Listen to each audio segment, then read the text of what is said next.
What is up, ladies and gentlemen? Welcome back to another video. It has been a hot minute since I've uploaded to this channel and I apologize for the long wait in between videos, but today we're back here on this channel. We're going to be checking out a motorbike. Right behind me, Royal Enfield Interceptor 650.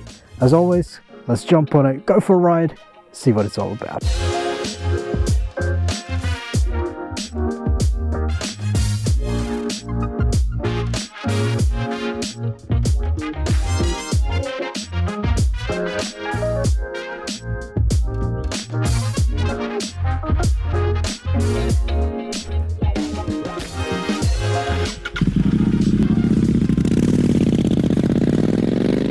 So, Royal Enfield Interceptor 650, as usual. Let's go through the headlines and talk specs. We've got ourselves a 648cc air-cooled parallel twin, puts out about 47 horsepower and a maximum of about 52 newton meters of torque at around 5100 RPM, all coupled up to a 6-speed transmission. And on paper those numbers may not seem that blistering, but it has plenty of grunt to get going, just like that, and before you know it, you're already at the speed limit. That's the thing. This bike, with the amount of power it has, it's just perfect. And I don't use that word very liberally, but it's got just the right amount of power to get you through, everyday riding situations, whether it be urban traffic, inner city riding, or highway riding. It's just got really good grunt, and the throttle is very, very linear, so the power itself is very approachable. It's not something that will snap your back when you try to take off from a stoplight. And yeah, I love it, and it's really it's really characterized by that incredible engine note, hell buddy. It's got such an incredible engine note that I love. Normally parallel twins, particularly, and I draw a comparison here to Kawasaki parallel twins. They sound like a rattle can, but this one just sounds so meaty, and I just love it. So much character to the exhaust note. Here we go, from a dead stop. It just goes. And that exhaust note, it's so incredible. This does have an aftermarket exhaust on it. I think S&S pipes, something that Oxford Street Garage has added onto this bike. Yes, I have rented through Oxford Street Garage. Right down there, you can see we are partnered with Skinny's Garage here in Brisbane, and yeah, I'm loving this bike. It's so much fun. Riding position is fairly upright.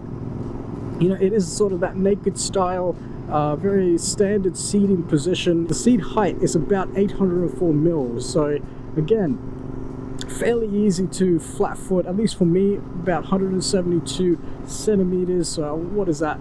About 5'6", 5'7" in American dollars.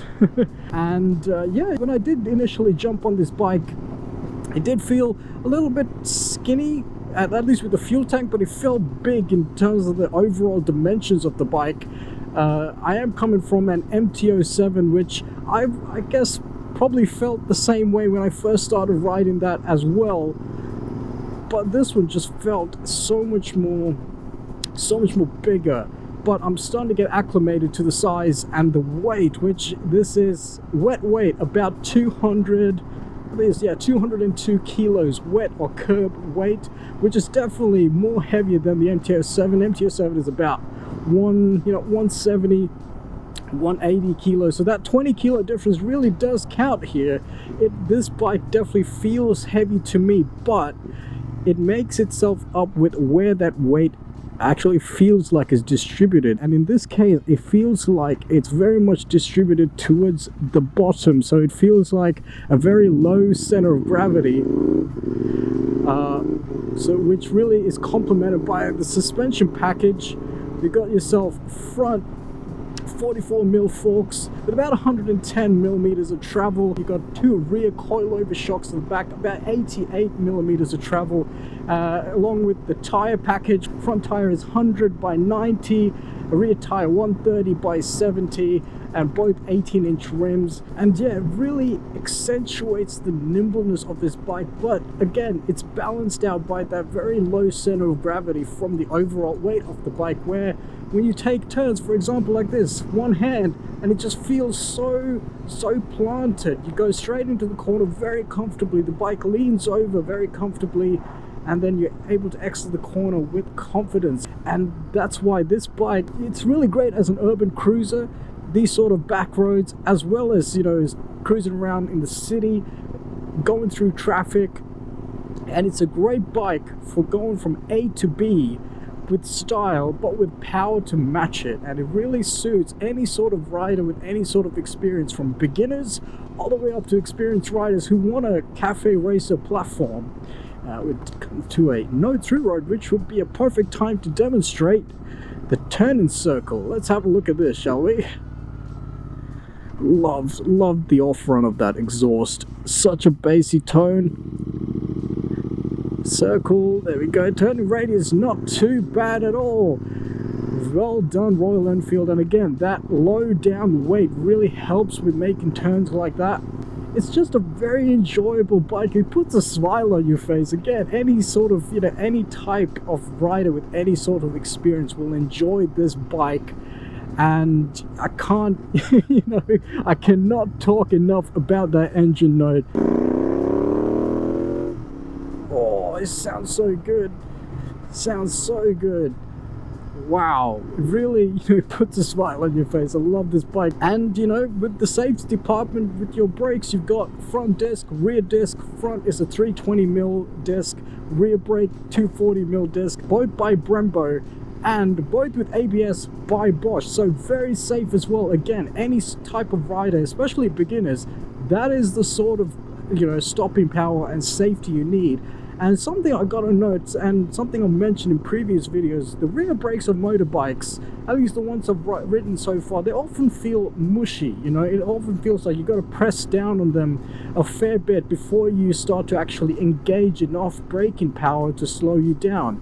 And I find myself often having to use, you know, 50% of the front brake, 50% of the rear brake, just to slow myself down at an adequate pace. But with this one, it's actually really good with the back brake, and I will demonstrate that when I get to a stoplight or a stop sign of sorts, and I will show you guys that it feels so stable. That is the thing with this bike. I would say it's very stable, very nimble. You wouldn't think that goes hand in hand. For example, jet fighters, they're made to be unstable because it allows them to be nimble, right? That goes the same way with the motorbike, considering that you only have 2 points of contact on the road with the 2 tires. And, you know, the way Royal Enfield has achieved, you know, that balance between nimbleness and just overall straight line stability, it's incredible. And let's demonstrate coming to a stop with our rear brakes here. So using the rear brakes, it doesn't feel like I'm bottoming out, engaging the ABS or anything like that. It feels so, you know, confident. Really instills a lot of confidence in you, especially if you're a beginner rider. You know, coming to riding for the first time, it is really good. And of course, front brakes, they perform really good as well. And one thing to note, actually, real quick, with this gearbox, it's so easy to find neutral. Just half click right there. So simple. Again, great bike if you're a beginner, or any experienced rider for that matter. It's just, this bike is so comfortable in terms of its riding ergonomics. I would say I feel a little bit uncomfortable around my thighs in terms of the seat, but again, it could be just I need to get used to this riding position, because it is very much a bike that I've never ridden before, and I'm coming from an MT-07. So, you know, it's definitely not bad, but it could be better. It could be better. But again, that just could be riding ergonomics, and I need to get used to, you know, with riding this in general, because it's a new bike. I've barely ridden it, you know, so it's something that, as with any new thing, just got to get acclimated to and get used to. And you'll get comfortable with over time. But one thing that won't change over time is the looks of this bike. So let's talk about design and aesthetics. Obviously, Cafe Racer, it looks so good. And again, you know, going back to especially if you are a beginner rider, like, you know, who like myself when I was a beginner rider, really love Cafe Racers, love the style of Cafe Racers, this is your go-to. This is a great bike, sounds great, and it looks great. Got that single headlight, got the, you know, circular analog gauges, does have a little bit of a digital you know, screen on the left hand side right under your speedometer, which is actually pretty handy. A bit of a modern inclusion where it gives you your fuel level, which is always a welcome feature with any bike, especially Cafe Racers, because normally, you know, especially bikes with analog gauges, you normally wouldn't get any sort of digital screen, and you'd have to sort of, you know, work out you know, how many kilometers you travel before the fuel light goes on, and keep that number in mind. Oh, and before I forget, 13.7 litre capacity fuel tank, pretty decent size. To give you a comparison, my MT-07 14 litres. Based on what I can see online, people are saying they're getting about 270 or so kilometers from a full tank, which I'm sure you could probably stretch to 300 if you know, ride it uber conservatively.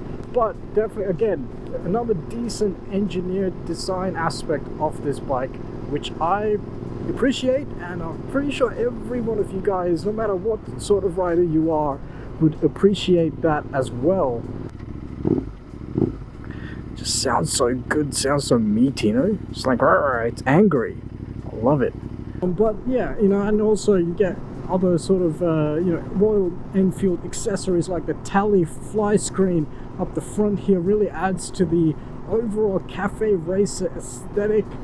I love the overall looks of this bike. It looks so good. I would say, you know, it does have the Mickey Mouse it does have the Mickey Mouse mirrors, but as someone who's ridden with really tiny bar end mirrors for the better part of what, 4 or 5 years, maybe 3-4 years, wow, it's like I can see the entire world behind me.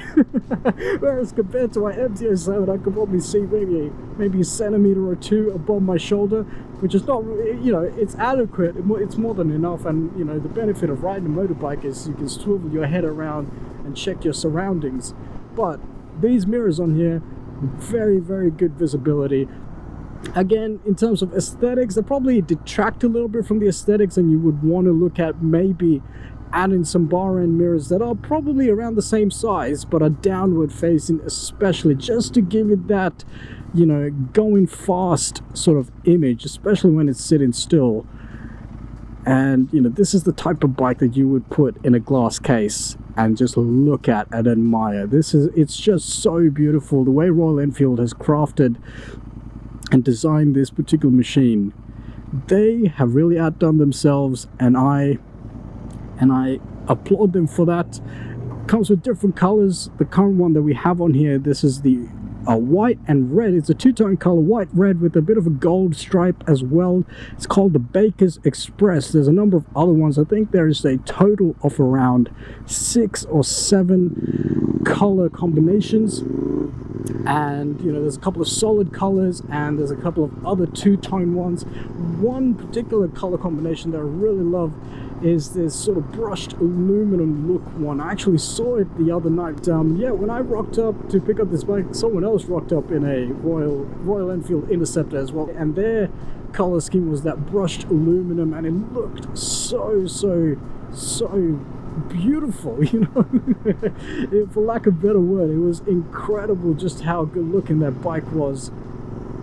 Much like this one, this bike does have a twin brother, the Continental GT, and that is more, you know, you could say it is more, this guy's getting really close to me,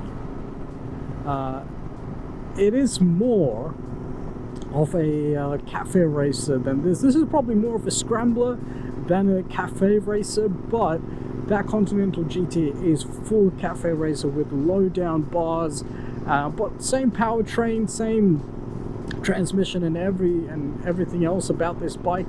and hopefully, you know, I will check that one out as well in the near future and do a video on that for you guys. But as for this video, I think that is basically where I will leave it for today. I really hope you enjoyed this. Again, I apologize for the very long period of time in between videos. Nonetheless, I hope you guys enjoyed this video. If you liked it, please hit the like button down below, and if you're not subscribed, please do consider subscribing. And yeah, take care of yourselves, and I will catch you guys in the next video.